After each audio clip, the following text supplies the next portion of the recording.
Хайырлы иртә, эфирда Татарстан яңалыклары, студияда Гөлназ Ибрахимова, бүгенге чыгарылышта. 22-25 июньдә Якутскида зур мәдәни вакыйга көтелә. Татарстан көннәре уза. Ике республика вәкилләре киләсе чаралар турында фикер алышты. Авылга ярдәм итү ил күләм һәм республика программалары ничек үтәлә? Булар хакында парламент хәбәрләрендә. Игенчеләр кырыс һава шартларында ничек эшләде? Республикада язгы кыр эшләре тәмамланып килә.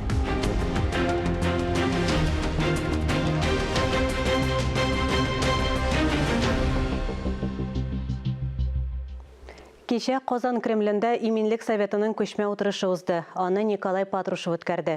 Утырышның төп темасы Идел буе федераль округының авыл территорияләрен үстерүгә багышланды. Элеккечә халыкның авылдан күчеп китүе иң кискен мәсьәләләрнең берсе. Тормыш үзгәрде. Бакырчы халкы өчен барысы да бар. Авылда хәтта яңа фитнес үзәк ачылды. Күптән түгел яңа фельдшер акушерлык пункты, заманча мәдәният йорты, башка социаль объектлар төзелде. Авыл үрнәк. Бу хакта авыл территорияләрен үстерү буенча Күркенчелек советы утырышында билгеләп үтелде. В стране есть немало примеров, в том числе в Татарстане, когда в сельской местности появляются поселения нового типа, с развитой производственной, инженерной и социальной инфраструктурой. Этот опыт надо обобщать и распространять. Уверен, что устойчивое развитие сельских территорий обеспечит улучшение демографической ситуации. Идел буе федераль округында соңгы 5 елда авыллардан 350 мең кеше күченеп киткән. Халыкны авылда калдыру өчен инфраструктураны үстерергә кирәк. Авыллар яңа мәктәпләргә, яхшы юлларга мохтаҗ.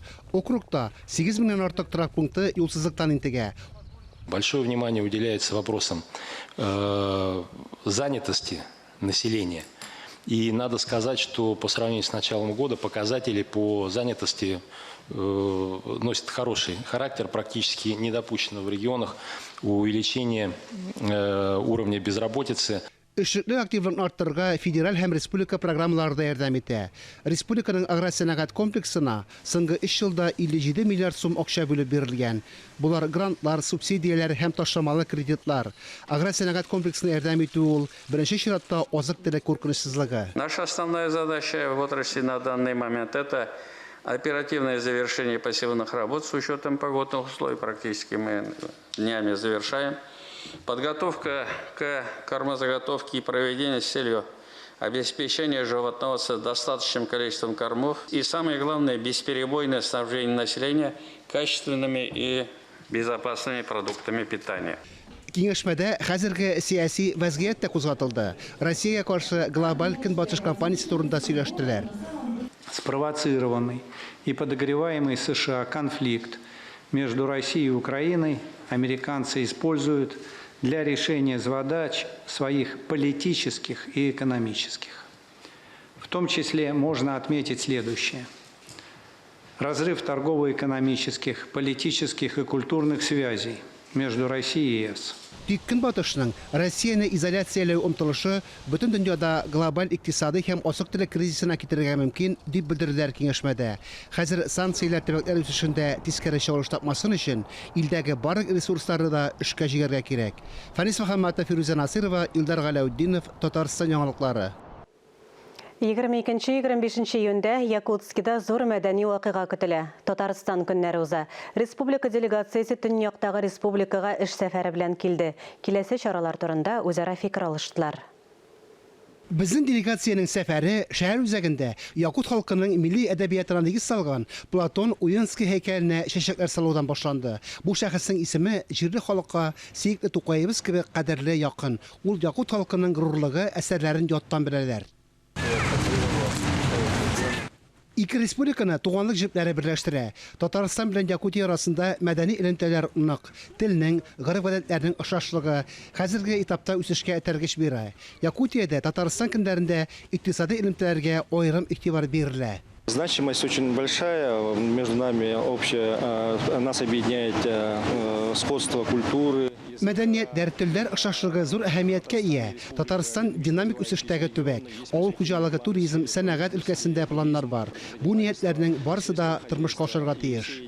Быйыл Саха Республикасы төзелүгә 100 ел. Бирдә Татарстан Якутия дуслыгы аллеясы булдырыла.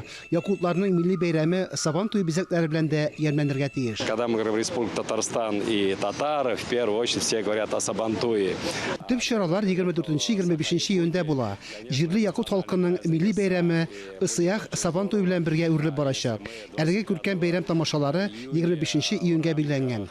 Былтыр Нәүрүз бәйрәмендә татарстанлылар якутларның милли бизәкләрен күреп хозурланды. Айсин Николаев җитәкчелегендәге делегация мәдәни байлыкны, сәнәгать мөмкинлекләрен тәкъдим итте.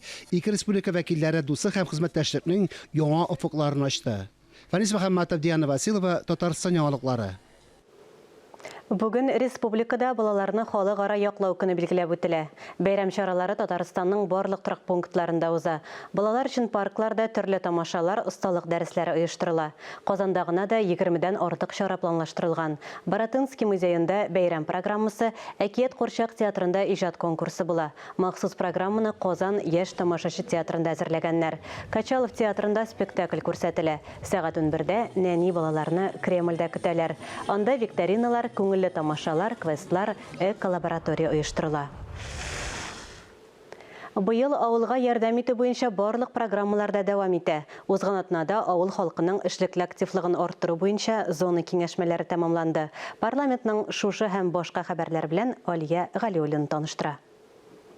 Дәүләт программаларында катнашу мөмкинлеге һәм нәтиҗәлелеге авыл халкының эшлекле активлыгын арттыру буенча зона киңәшмәләрендә фикер алышуның төп темасы әнә шулар иде.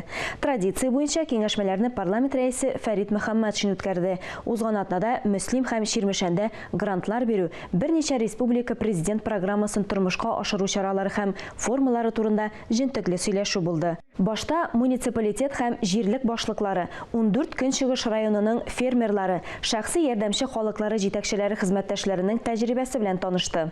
Мөслимнең агромастер заводы авыл хуҗалыгы техникасы җитештерү буенча яңа базарны үзләштерде. Чәчкечләр, дискаторлар, чәчү комплекслары һәм хәтта тракторлар. Чит ил аналоглары урынына Россиянең төрле төбәкләренә һәм якын чит илләргә дә җибәрелә. Район кышкырт җитештерү буенча да уңышларга ирешкән. Аны 35 фермер хуҗалыгы үстерә. Ел сайын уртача баш саны 5 миллионга җитә. Фәрит Мөхәммәтшин күргәзмәдәге төп казанышларны бәяләде. Узган ел тулайым алганда продукцияның яртысыннан артыгы кече хуҗалык рәвешләрендә җитештерелгән. Нигездә бу шәхси ярдәмче хуҗалыклар. Әлбәттә, дәүләт ярдәме үз ролен уйный. Субсидиялар сизелерлек артты. Тагын өстәмә рәвештә авыл халкы өчен социаль ипотека, яшь гаиләләргә җир участоклары, медицина көллиятләрендә бюджет урыннары, авыл өчен мәдәният белгечләрен максатчан укыту каралган. Һәр программа һәркемгә яхшы билгеле. Шул исәптән яңалары да. Все наглядно есть, об этом мы ежегодно говорим, и на других совещаниях, на мероприятиях говорим про все наши программы. Они есть, в них надо вникать, в них надо участвовать. Да, активность муниципалитетов у всех разная, но задача муниципалитетов именно рассказать, объяснить, показать вообще, что это за программы и как они работают. Азык-төлек куркынычсызлыгы мәсьәләсе бүген төп мәсьәлә. Бигрәк тә Африка илләрендә ачлык турында фаразлар фонында. Россиядә ачлык уңышын арттырырга кирәк. Моның өчен фермерларга федераль һәм республика ярдәме дә күрсәтелде. Ежегодно для поддержки МФХ выделяется более 2 миллиардов рублей в виде грантов и субсидий. В целом на поддержку АПК в 2022 году планируется направить 13,2 миллиарда рублей с ростом к уровню прошлого года на 6,5%. Фәрит Мөхәммәтшин искәрткәнчә, Татарстан элеккечә үк үзен терлекчелек продукциясе белән тулысынча тәэмин итә. Бүгенге көндә көнбатыш станцияларының безнең товар җитештерүчеләребез берничек тә тоймасын өчен барысы да эшләнгән. Киңәшмәдә иң яхшы фермерлар, шәхси ярдәмче хуҗалыклар хуҗалары һәм авыл җирлекләре башлыклары бүләкләр, акчалата премиялар алды. Быел Татарстан аграриялары дәүләттән 13 миллиард сумнан артык акча ала. Ул нигездә кече хуҗалыкларны үстерүгә тотыла. Бу хакта Ширмешәндә авылның эшлекле активлыгын арттыру буенча зона киңәшмәсендә сөйләштеләр. Татарстанның көньяк чыгышындагы 10 районыннан килгән катнашучылар җирле тәҗрибәне карадылар.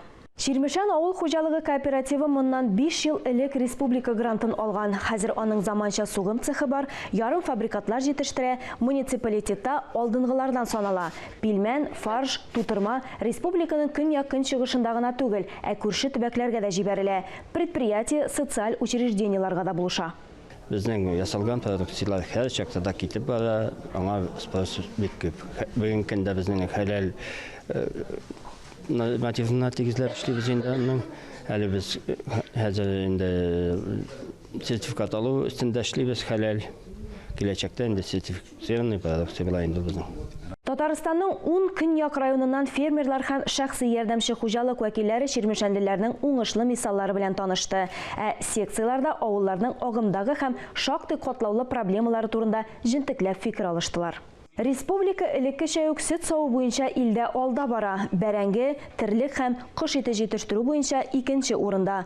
Быел күрсәткечләрне киметмәү бурычы тора. Авылга ярдәм итү мәсьәләсе президентның даими контролендә тора. В этом году введены новые виды грантов, а размеры субсидий для ЛПХ увеличены. На сельских территориях мы имеем потенциал не только сохранения сельхозпроизводства, но и его роста. Это несмотря на снижение сельского населения в целом по республике на 13 тысяч человек за последние 5 лет. Айрым секцияларда авылларга ярдәм итү, авыл халкының керемнәрен арттыру һәм социаль үстерү программалары буенча фикер алыштылар. Нәтиҗәләр буенча беркетмә имзаланды. Анда республика җитәкчелеге айрым контрольгә ала торган төп мәсьәләләр кергән. Ул программаларның үтәрлек кызыксынган кешесен табып, шул программаларын тормышка ашырырга. Алар бик күп. Безгә Татарстаныбызда авыл җирендә яшәүче, хезмәт итүче халкыбыз, күп милләтле халкыбыз, һәрберсе дә бик тә кыйммәтле. Аларның хезмәтенә бәя биреп, киләчәктә дә ярдәм итеп, мотор гына иттереп яшәргә максатлар тудырырга. Иң яхшы 100 фермер, шәхси ярдәмче хуҗалыклар, авыл җирлекләре башлыклары, авыл хуҗалыгы кооперативлары рәисләре конкурсына йомгак ясалды. Җиңүчеләргә бүләкләр, акчалата премиялар бирелде. Республика тормышындагы тагын бер мөһим вакыйга. Узган атнада Татарстан Милли китапханәсендә «Виражи судьбы» язмыш борылышлары китабын тәкъдим итү булды. Басма парламент рәисе Фәрит Мөхәммәтшинның 75 яшьлек юбилеена багышланган. Чарада Татарстан президенты Рөстәм Миңнеханов, дәүләт киңәшчесе Минтимер Шәймиев катнашты. Парламент хәбәрләре турында кыскача шулар иде. Россия Федерациясе сәламәтлек саклау министрының беренче урынбасары Виктор Фисенко эш сәфәре белән Татарстанда булды. Биектау район үзәк хастаханәсендә дистанцион консультация бирү системасы эшчәнлеген карады. Фельдшер-акушерлык пунктларында үткәрелгән экокардиограмма нәтиҗәләре поликлиникада җыела. Әлеге система авыруларга тиз арада диагноз кую мөмкинлеген бирә. Бу сәламәтлек саклауның беренчел звеносын заманчалаштыру федераль проекты буенча Татарстанда төзелгән беренче поликлиника. Казандагы 7 клиник хастаханәдә заманча җиһазлар белән яңартылды. Виртуаль шынбарлык, магнит стимуляциясе, оксигенотерапия кабинетлары барлыкка килде. Беренче пациентлар заманча ысуллар ярдәмендә тернәкләнә. Бөтен җиһазлар да диярлек үзебездә җитештерелгән. Виктор Фисенко билгеләп үткәнчә, медицина үзәкләрен, шул исәптән район үзәкләрен диагностика тернәкләндерүнең заманча җайланмалары белән җиһазландыру дәвам итә. Язның соңарып килеуе, һава торышының тотрыксыз булуына карамастан, республикада кыр эшләре барлык районнарда да төгәлләнгән диярлек. Бу хакта республика авыл хуҗалыгы һәм азык-төлек министры Марат Җаббаров белдерде. Язгы кыр эшләре 2 атналык тоткарлык белән башланса да, 1 миллион 680 мең гектардан артык җир чәчелгән. Бу планлаштырылган мәйданның 91%. Кыр эшләре хәзер 9 муниципаль районда дәвам итә. Бу географик урнашу урынына да бәйле. Һава торышы фаразын исәпкә алып, чәчү эшләрен 5 июньнән дә соңга калмыйча төгәлләү планлаштырыла. Эфирда яңалыклар программасы дәвам итәбез. И рецептлары буенча яратып әзерләнгән. Казанның үзәк универсаль кибетендәге ярминкәдә кулинария серләре белән уртаклашырга әзерләр. Россия буйлап гастрономик сәфәр. Кавказ тәмтомнары махсус аш тәмләткечләрдә, аджикада, җәй төсләре, үлән чәендә, тәмле балда, 12 төрле кайнатмада. Төньякның тәмле сихәтләре, Камчатка ашамлыклары, кызыл балыкта, уылдыкта, диңгез продуктларында. Казанлыларга сәфәр башланды инде. Ил халыкларының күп төрле сыйларын авыз итәргә була. Ит рулетлары, казылык, тәмле тамакларга адыгый сырлары, яңасы һәм күптәннән әзерләнгәне. Ашамлыкларны гаилә рецептлары бирәк тә серле итә. Ярминкә үзәк универсаль кибеттә 5 июньгә кадәр эшли. Сугыш чырык балалары көргән авырлыкларына бер нинди бизмәндә дә үлчәрлек түгел. Сугышның ачы хәсрәтен, ачлыгын, хәерчелеген, якыннарны югалту кайгысын балалар, олылар белән бергә кичерде. Сугыш чыры баласы Нурия Садыйкова үз бәхетен бик күп михнәтләр аша тапкан. Бүген Нурия Сафиулла кызының гомер бәйрәме. Аңа 95 яшь тулды. Тумышы белән Нурия Садыйкова Шөпрәле районының Чаткылбашы авылынан. Матур табигатьле әлеге авыл хәзер Чипказбаш дип атала. Сугыш афәте килгәндә Нуриягә ни бары 13 яшь була. Июнь айында бер вакытны Ульяновский урамыннан каядыр барам инде. Мин ул вакытта 13 яшендә. Халык җыелган бер телеграм, бик телеграм баганасы, аның башында радио. Шул нене багананы чырнап алган инде халык, туктап, тыңлап торалар, объявляет, началась война дип инде. И вот шуннан соң инде мин 13 яшеннән зурлар белән бергә әрәттән эшли башладым, эшлим. Болашак елларын, гомумән ашыйсы ризык йөрткән тормыш еллары турында ул көне буе да сөйли ала. Тракторда эшләдем, яхшы эшлидем, доска почетыдан бер дә төшмәдем. Постоянный доска почетыда идем инде.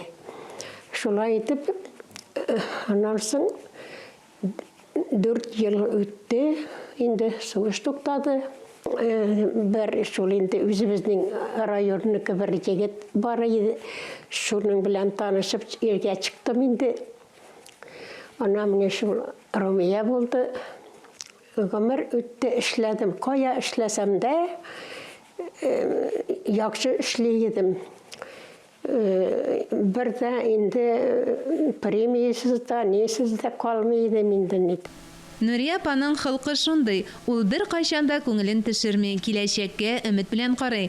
Һәр яңа туган көнгә шатлана. Хәер, шатланмаслыкмыни, бердән бер кызы Румиясе тәрбиясендә, кадер-хөрмәттә, онык-оныкчыкларның күңел җылысын тоеп яши. Көн сайын булмаса да ак әби Нурия Садыйкованың зур гаиләсе бер табын янына җыела. Нурия апаның күңелендә ул бирешмәскә кирәк, бирешмәскә кирәк. Әле мин совсем тиге биткән әби түгел әле. Менә шундый аларның һәрберсендә шундый яши. Мин исемә төшерәм әнине. Ул ниндидер сорауларны ниткәчтән без әйтәбез. Әни, син моны аңламыйсың бу инде тиге тормыштагы дип ул әйтә. Мин бит әле үлмәгән, мин аларны аңлыйм әле, миңа әйтегез дип шулай әйтәйди. То есть алар тоже безнең тормышта шулай ук актив катнашырга телиләр, аңларга телиләр, ярдәм итәргә телиләр.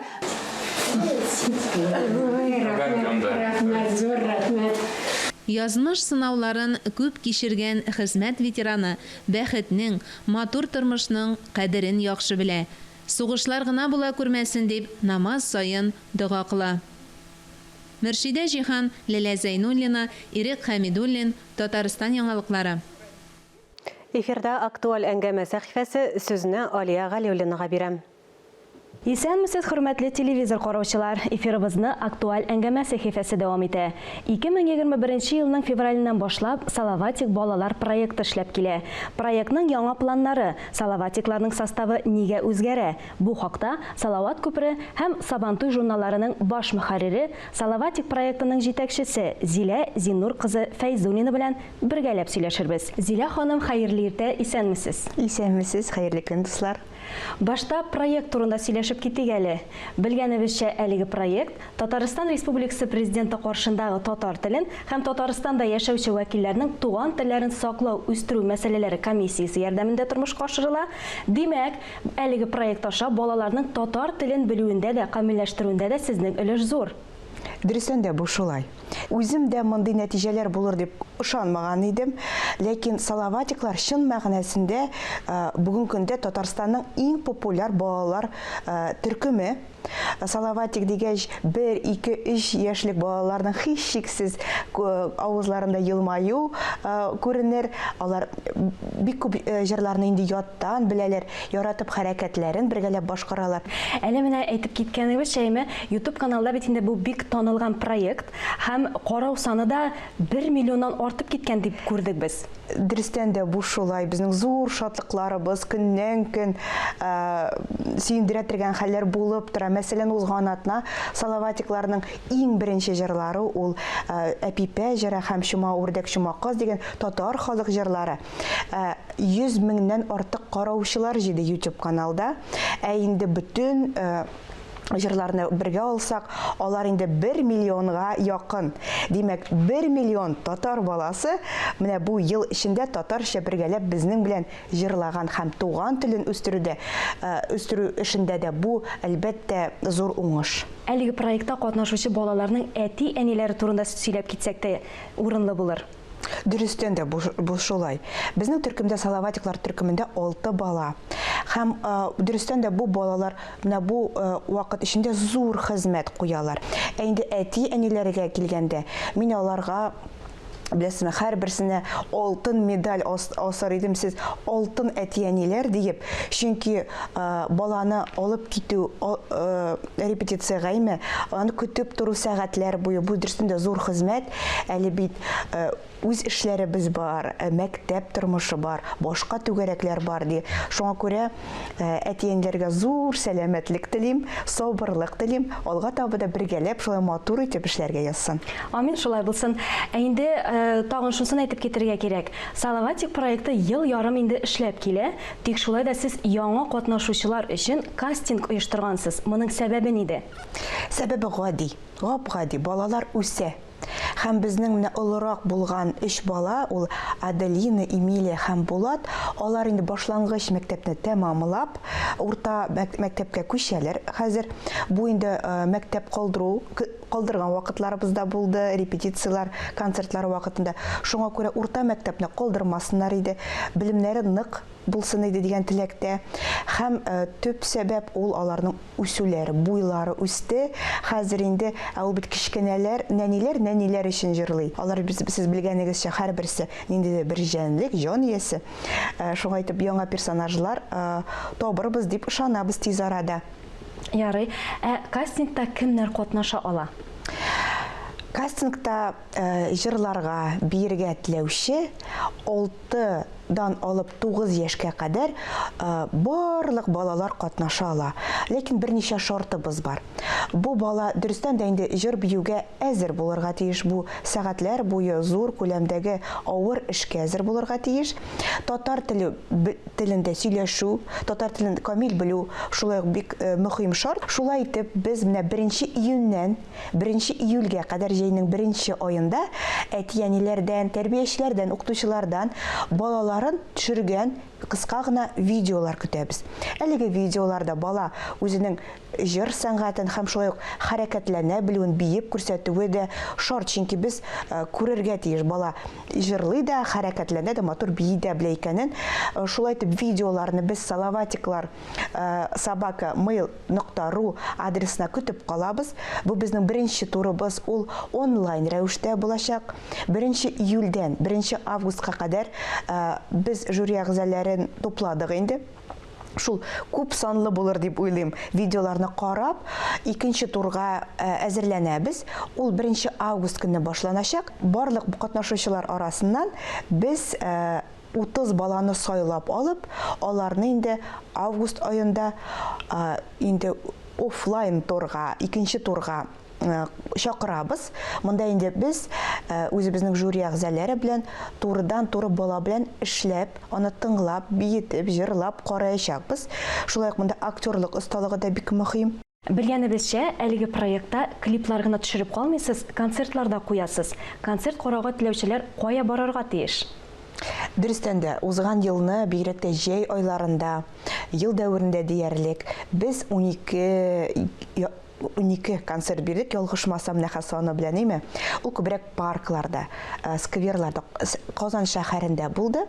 Һәм шулай ук хәйрия концертларда күп булды. Без төрле шифаханәләргә барып, хастаханәләргә барып, шулай ук балалар алдында чыгышлар ясадык.